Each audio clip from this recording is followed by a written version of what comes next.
The second poem is, I don't really like the title, but I guess this is it for the moment. We'll see. It's called, very cliche, Souls and Dreams.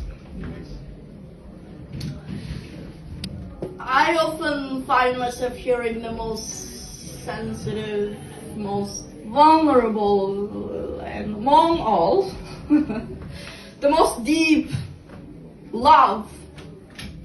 You know where it is? At airports. At airports.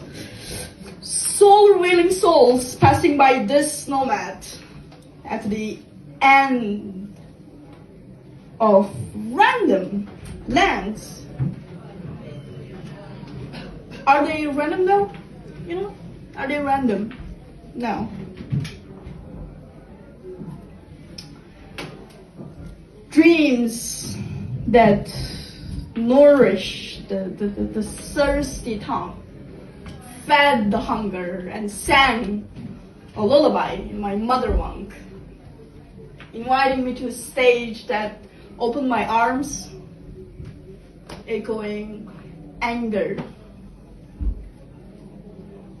survival, tears, shriekings, and at last, applause to a long-lasting, resistant, and at most brave, another land on the edge of this time.